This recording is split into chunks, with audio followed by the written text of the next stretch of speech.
resource, and I'm here to show you how to secure your products. So everybody has their own method to their madness, and this is my madness that I'm going to show you. So before you begin creating your product, you need to figure out if you want your product to be printed out portrait or landscape. And I usually tend to go portrait, so that way if it's printed out, it can easily fit into a binder, or it's just a traditional piece of paper. So you're going to go to slide size, custom slide size, and you can change it into any size you want. I'm changing mine to portrait, so that looks like a traditional piece of paper. I'm just going to throw some clip art and things into here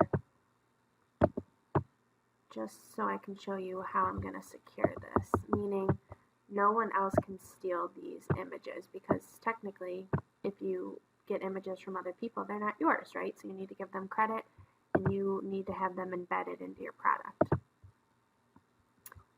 Let me, find some more.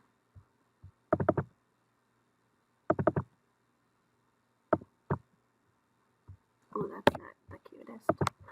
It obviously takes a lot of playing around as to what you have in your choices of things.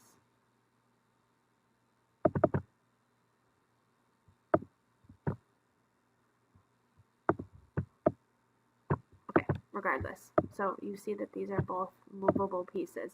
So if I just kept this like this right now and I tried to upload it as a PowerPoint, and a purchaser gets this, they can take this and they can copy it, they could cut it, they could paste it into a new thing, even though they haven't purchased this clip art. This clip art does not belong to me, it doesn't belong to them, so you really want to make sure it's secure. Now, one thing you can do is you can just make it into a PDF. So you're going to press print, and you can print it to a PDF, or your other option is save as a PDF. And what you'll do is in this drop down menu, you can save, there's a bunch of different options, you can save a PowerPoint as a PDF. So I'm just going to call this secure. And then it will show you what it looks like as a PDF, meaning I can't click, I can't take these things away from the document, and I can print it out as a teacher. Now, if you are planning on having people add text boxes to your PowerPoint, like you want them to personalize it, or their students are going to be utilizing it on Google Classroom, you need to turn your slides into images. So what you can do is you'll go to File, Save As,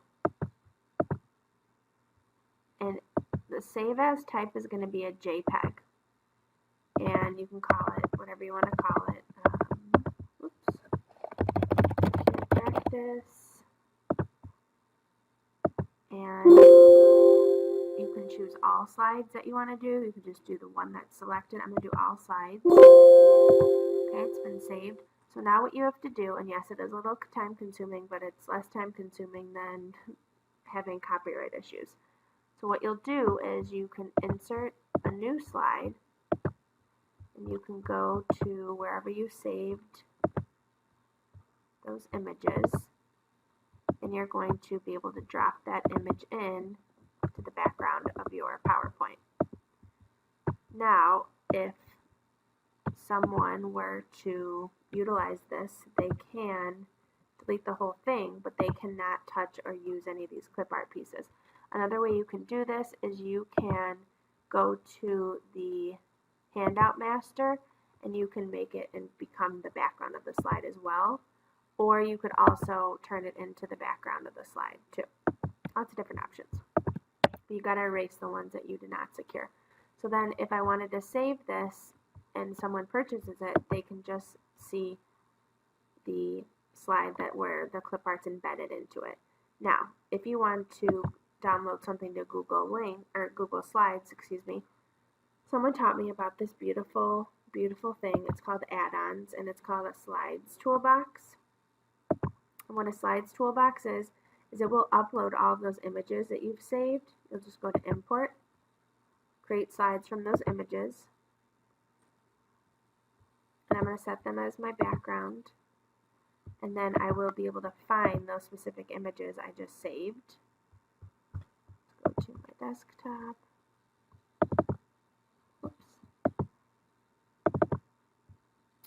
And Nope, that's the wrong thing. Practice secure. No, where did I just, oh, up here. So sorry. Okay, so I'm going to pick that one. And you can obviously pick all of them if you have like 50. I've done this with like 200 images, and it will import them. And it should import them in order as to how the slides were happening on your PowerPoint as well. Okay, and then now this is a completely secured slide, and no one can take away that clip art. And also then you can share it, and if someone were to utilize this, again, they can't take away this part, but they could insert text boxes if they want, or insert links or whatever you need for your product. So hopefully this helped you guys out, and if you have any questions, let us know.